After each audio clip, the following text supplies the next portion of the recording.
Hello दोस्तों, स्वागत है आपके अपने यूट्यूब चैनल लेकर टू एजुकेशन में। आज हम मैट्रिक बोर्ड परीक्षा कक्षा 10 2023 के स्टूडेंट के लिए आज से न्यू बैच स्टार्ट हो गया है। अब जो कि आज का पहला सब्जेक्ट है फिजिक्स के चैप्टर 1 के ऑब्जेक्टिव क्वेश्चन देखने वाले हैं, जो कि प्रकाश प्रवर्तन तथा अपवर्तन है। प्रकाश में प्रवर्तन तथा अपवर्तन है और इसका PDF भी आपको बिल्कुल फ्री में प्रोवाइड किया जाएगा, तो चैनल को सब्सक्राइब कर लें। और यह आपको बता दें 10th और 12th का न्यू बैच 1 सितंबर से स्टार्ट हुआ है। 1 सितंबर से स्टार्ट हुआ है, तो जल्दी से ज्वाइन कीजिए और अपने दोस्तों के पास ज़्यादा से ज़्यादा शेयर कीजिए।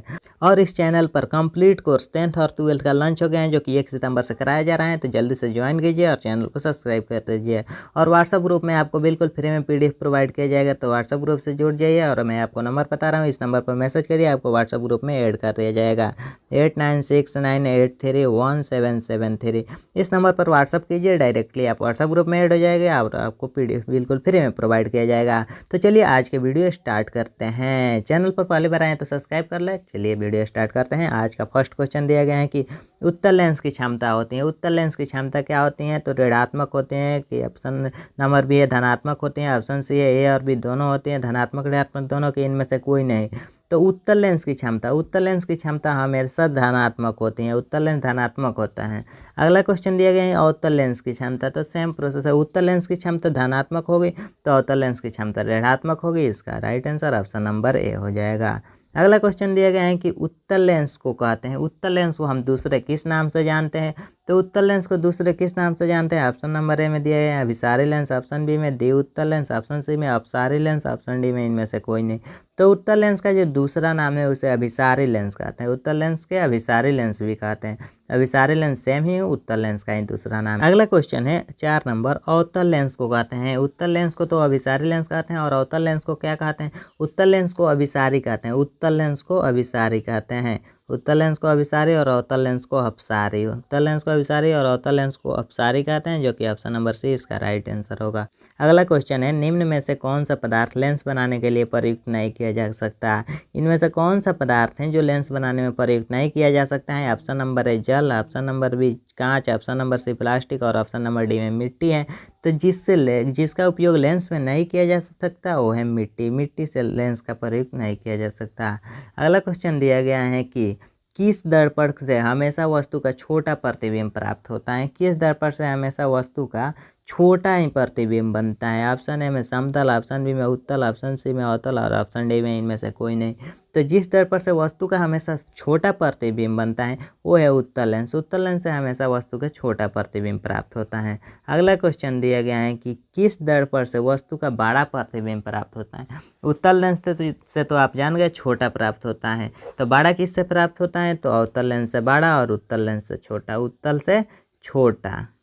से छोटा और अवतल से बड़ा। देख सकते हैं अवतल से बड़ा और उत्तल से छोटा। अगला क्वेश्चन दिया गया है कि प्रकाश के परावर्तन के कितने नियम हैं? प्रकाश के परावर्तन के कितने नियम हैं? तो प्रकाश के ऑप्शन ए में 1, ऑप्शन बी में 2, ऑप्शन सी में 3 और ऑप्शन डी में 4। तो प्रकाश के परावर्तन के और अपवर्तन के दोनों के दो नियम होते हैं। ऑप्शन नंबर बी इसका राइट आंसर होगा। कल हम सुबह में जो कि 6 बजे सब्जेक्टिव क्लास होगी उसमें हम इसे डील करेंगे जी कि प्रकाश के परावर्तन के कितने नियम होते हैं, अपवर्तन के कितने नियम होते हैं, उसे डील कर याद भी करेंगे। अगला क्वेश्चन दिया गया है कि जब प्रकाश की किरण हवा से कांच में प्रवेश करती हैं तो मुड़ जाते हैं। जब प्रकाश की किरण हवा से कांच में प्रवेश करती हैं तो वो किधर मुड़ जाती हैं? अभिलंब से दूर कि अभिलंब के निकट कि अभिलंब के समांतर की इनमें से कोई नहीं। जब प्रकाश की किरण हवा में से कांच में प्रवेश करती हैं तो अभिलंब के निकट मुड़ जाती हैं, अभिलंब के निकट मुड़ जाती हैं। अगला क्वेश्चन है फोटोग्राफी कैमरा का अभिदृश्यक होता है। फोटोग्राफी कैमरा का जो अभिदृश्यक होता है वह कैसा होता है? उत्तल लेंस का कि अवतल लेंस का कि उत्तल दर्पण का कि अवतल दर्पण का? फोटोग्राफी कैमरा का अभिदृश्य उत्तल लेंस का होता है। उत्तल लेंस होगा इसका राइट आंसर, उत्तल लेंस। अगला क्वेश्चन दिया गया है कि प्रकाश की किरण गमन करती हैं। प्रकाश की किरण किस तरह गमन करती हैं? सीधी रेखा से कि टेढ़ी रेखा से कि किसी भी दिशा में, इनमें से कोई नहीं। तो प्रकाश की किरण हमेशा सीधी रेखा से गमन करती हैं। प्रकाश हमेशा सीधी रेखा से गमन करते हैं। अगला क्वेश्चन दिया गया है कि प्रकाश के वेग न्यूनतम होता है। प्रकाश के वेग न्यूनतम किस में होता है? कि निर्वात में, ऑप्शन बी जल में, ऑप्शन सी वायु में, ऑप्शन डी कांच में। प्रकाश के वेग न्यूनतम जो होता है वो होता है कांच में। कांच में प्रकाश के वेग न्यूनतम होता है। अगला क्वेश्चन दिया गया है कि मोटर गाड़ी के चालक के सामने लगा रहता है। मोटर गाड़ी के चालक के सामने जो लगा रहता है वो क्या रहता है? समतल दर्पण की उत्तल दर्पण की अवतल दर्पण की उत्तल लेंस। मोटर गाड़ी के चालक के सामने जो लगा रहता है वो रहता है उत्तल दर्पण। उत्तल दर्पण मोटर गाड़ी के चालक के सामने लगा रहता है। अगला क्वेश्चन दिया गया है कि मोटर कार के हेडलाइट में किसका प्रयोग किया जाता है? जो मोटर कार है उसके हेडलाइट में किसका प्रयोग किया जाता है? ऑप्शन है समतल दर्पण, ऑप्शन बी उत्तल दर्पण, ऑप्शन सी अवतल दर्पण, ऑप्शन डी उत्तल लेंस। तो जो मोटर कार के हेडलाइट में जिसका प्रयोग किया जाता है वह है अवतल दर्पण। अवतल दर्पण का प्रयोग मोटर कार के हेडलाइट में किया जाता है। अगला क्वेश्चन दिया गया है कि समतल दर्पण द्वारा बना प्रतिबिंब कैसा होता है? समतल दर्पण से जो प्रतिबिंब बनता है वह कैसा होता है? वास्तविक होता है कि काल्पनिक होता है कि दोनों के इनमें से कोई नहीं? तो समतल दर्पण से जो प्रतिबिंब बनता है वह हमेशा काल्पनिक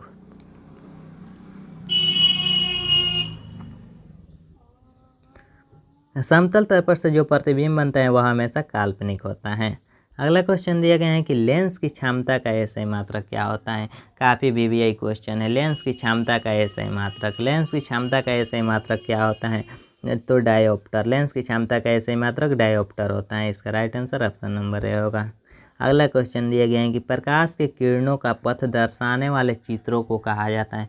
प्रकाश के किरणों का पथ दर्शाने वाले चित्रों को क्या कहा जाता है? तो किरण आरेख की फोकस की, ऑप्शन सी में किरण पुंज, ऑप्शन डी में इनमें से सभी। तो प्रकाश के किरणों के पथ को दर्शाने वाले चित्र को कहा जाता है वो है किरण आरेख। किरण आरेख कहा जाता है। अगला क्वेश्चन दिया गया है कि 2D क्षमता वाले लेंस की फोकसांतर होती हैं। 2D क्षमता वाले लेंस की फोकसांतर क्या होती हैं? 20 सेंटीमीटर की, 30 सेंटीमीटर की, 40 सेंटीमीटर, 50 सेंटीमीटर। जब 2D क्षमता वाले लेंस की फोकसांतर हो, हमेशा 2D ही पूछता है। 2D क्षमता वाले लेंस की फोकसांतर पूछा जाए तो आपको राइटली बताना है कि 50 सेंटीमीटर। 50 सेंटीमीटर होता है 2D क्षमता वाले लेंस की फोकसांतर। ऐसा पूछेगा नहीं तो ऐसा क्वेश्चन पूछ देगा किसी उत्तल लेंस की फोकसांतर 50 सेंटीमीटर है तो उसकी क्षमता क्या होगी? सेम उसी क्वेश्चन को पलट देगा तो इसका भी हो जाएगा 2 डायोप्टर। 2 डायोप्टर होगा इसका राइट आंसर। अगला क्वेश्चन दिया गया है कि प्रकाश के किरणों के समूह को कहते हैं। प्रकाश के किरणों के समूह को क्या कहते हैं? प्रकाश स्रोत, किरण पुंज, प्रदीप्त की प्रकीर्णन।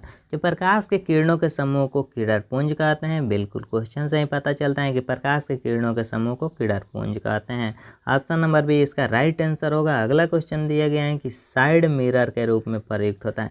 साइड मिरर के रूप में कौन प्रयुक्त होता है? ऑप्शन ए में अवतल दर्पण, ऑप्शन बी में उत्तल दर्पण, ऑप्शन सी में अवतल लेंस, ऑप्शन डी में प्रिज्म। तो साइड मिरर के रूप में जो प्रयुक्त होता है वो होता है उत्तल दर्पण। उत्तल दर्पण का उपयोग साइड मिरर के रूप में किया जाता है। साइड मिरर के रूप में प्रयुक्त किया जाता है उत्तल दर्पण। अगला क्वेश्चन दिया गया है एक अवतल दर्पण की फोकस दूरी 10 सेंटीमीटर है तो इसकी वक्रता त्रिज्या क्या होगी? फोकस दूरी 10 सेंटीमीटर है तो इसकी वक्रता त्रिज्या निकालना है। तो हम जानते हैं कि इसका फॉर्मूला होता है F बराबर R/2। R/2 वक्रता त्रिज्या का, हमें फोकस दूरी 10 दिया है तो 10 बराबर R/2 हो जाएगा और बटा में 1 लेकर क्रॉस मल्टीप्लाई मारेंगे तो यहाँ हो जाएगा R बराबर 20। R बराबर 20 तो इसका राइट आंसर 20 हो जाएगा। वक्रता त्रिज्या 20 सेंटीमीटर होगी तो ऑप्शन नंबर बी इसका राइट आंसर होगा। वक्रता त्रिज्या 20 सेंटीमीटर होगी। अगला क्वेश्चन दिया गया है कि निर्गत किरण एवं अभिलंब के बीच के कोण को क्या कहते हैं? इन सभी क्वेश्चनों को हम सब्जेक्टिव में कल सोल्व करेंगे।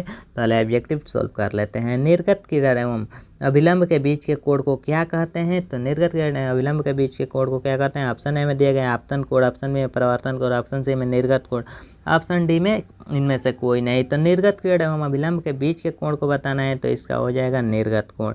निर्गत किरण निर्गत कोण, इसका right answer option number C होगा।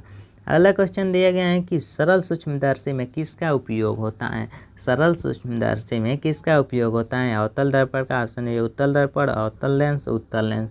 तो सरल सूक्ष्मदर्शी में उत्तल लेंस का प्रयोग होता है, उत्तल लेंस। अगला क्वेश्चन दिया गया है कि किस लेंस के द्वारा सिर्फ काल्पनिक प्रतिबिंब बनता है? सिर्फ काल्पनिक प्रतिबिंब किस लेंस के द्वारा बनता है? ऑप्शन है उत्तल, ऑप्शन बी अवतल, option C bifocal, option D इनमें से कोई नहीं।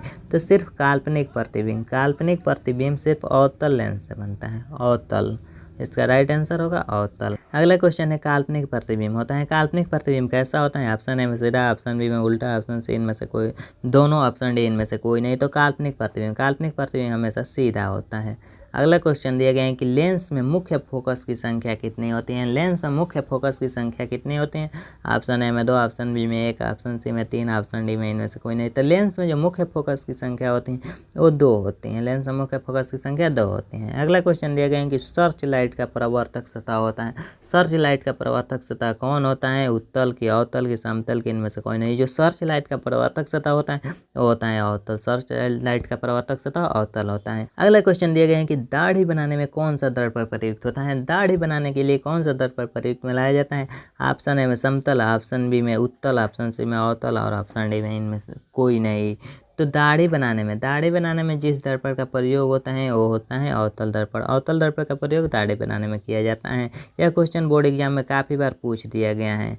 अगला क्वेश्चन दिया गया है कि एक उत्तल लेंस की क्षमता 1 डायोप्टर है तो उसकी लेंस की फोकस दूरी होगी। लेंस की क्षमता 1 डायोप्टर है तो लेंस की फोकस दूरी क्या होगी। जब लेंस की क्षमता दिया गया है 1 डायोप्टर, लेंस की क्षमता 1 डायोप्टर है तो इसकी फोकस दूरी निकालना है तो इसकी फोकस दूरी हो जाएगा +100 सेंटीमीटर हो जाएगा। अगला क्वेश्चन दिया गया है कि किसी गोलीय दर्पण तथा किसी पतले गोलीय लेंस दोनों की फोकस दूरी -15 सेंटीमीटर है तो दर्पण तथा लेंस संभवतः है। दर्पण तथा लेंस दोनों संभवतः क्या है। ऑप्शन ए में दोनों अवतल, ऑप्शन बी में दोनों उत्तल, ऑप्शन सी में दर्पण अवतल तथा लेंस उत्तल, ऑप्शन डी में दर्पण उत्तल तथा लेंस अवतल। तो इसका राइट आंसर हो जाएगा दोनों अवतल। दोनों अवतल, संभवतः दोनों अवतल होंगे। अगला क्वेश्चन दिया गया है कि प्रकाश के अपवर्तन के कितने नियम हैं। तो प्रकाश के परावर्तन के भी 2 नियम हैं और प्रकाश के अपवर्तन के भी 2 नियम हैं तो इसका राइट आंसर 2 हो जाएगा। अगला क्वेश्चन दिया गया है कि किसी माध्यम के अपवर्तनांक का मान होता है। किसी माध्यम का अपवर्तनांक का मान होता है, जब आप पढ़ेंगे सब्जेक्टिव में तो मिलेगा किसी माध्यम के अपवर्तनांक का मान होता है तो sin i बटा sin r होता है। राइट आंसर होगा sin i बटा sin r। अगला क्वेश्चन दिया गया है कि अवतल लेंस की आवर्धन m बराबर क्या होती है। अवतल लेंस की आवर्धन m बराबर क्या होती हैं। अवतल लेंस की आवर्धन m बराबर b बटा u होते हैं। b बटा u इसका राइट आंसर। अगला क्वेश्चन है इनमें से कौन सा दर्पण सूत्र है। इनमें कौन दर्पण सूत्र है। यह क्वेश्चन आपको शॉर्ट क्वेश्चन में भी और ऑब्जेक्टिव में और लॉन्ग क्वेश्चन में भी यह क्वेश्चन पूछा जाता है। तो दर्पण सूत्र इनमें से कौन सा है और आपको ऑब्जेक्टिव में पूछ रहे हैं तो दर्पण सूत्र इनमें से कौन सा है। तो 1/b + 1/u बराबर 1/f आपने पढ़ा है। 1/b + 1/u बराबर 1/f। इसका right answer option number B होगा। यह काफ़ी बार बोर्ड एग्जाम में पूछा गया है तो इसे हमेशा याद रखिए। अगला क्वेश्चन दिया गया है कि दंत विशेषज्ञ मरीजों के दांतों का बड़ा प्रतिबिंब देखने के लिए किस दर्पण का प्रयोग करते हैं।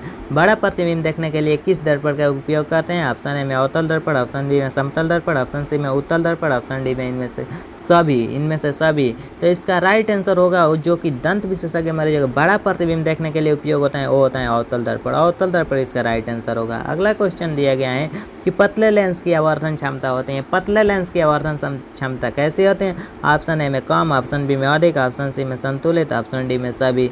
तो पतले लेंस की आवर्धन क्षमता होती है होते हैं कम। पतले लेंस की आवर्धन क्षमता कम होती है इसका राइट आंसर होगा। अगला क्वेश्चन दिया गया है और इस चैप्टर के लास्ट क्वेश्चन है जो कि लेंस के प्रकाशीय केंद्र से गुजरने वाली प्रकाश किरण अपवर्तन के पश्चात कैसी होती है। अपवर्तन के पश्चात कैसी होती हैं। तो अपवर्तन के पश्चात 7 रंगों में विभक्त हो जाती हैं। 7 रंगों में विभक्त हो जाती हैं। अगर आप पीडीएफ लेना चाहते हैं तो पीडीएफ आपको बिल्कुल फ्री में प्रोवाइड किया जाएगा। डिस्क्रिप्शन में लिंक है, वहां से डाउनलोड कर सकते हैं। नहीं तो आप इस व्हाट्सअप नंबर पर संपर्क कर सकते हैं 8969831773। इस पर आप व्हाट्सअप कीजिए। व्हाट्सअप में भी पीडीएफ मिलेगा और व्हाट्सअप ग्रुप में daily PDF objective and subjective provide किया जाता है और डिस्क्रिप्शन में भी लिंक है, वहाँ से डाउनलोड कर लीजिए और व्हाट्सअप ग्रुप में जरूर से जुड़ जाइए और चैनल पर पहली बार आए तो सब्सक्राइब कर लीजिए और वीडियो को लाइक कर दीजिए।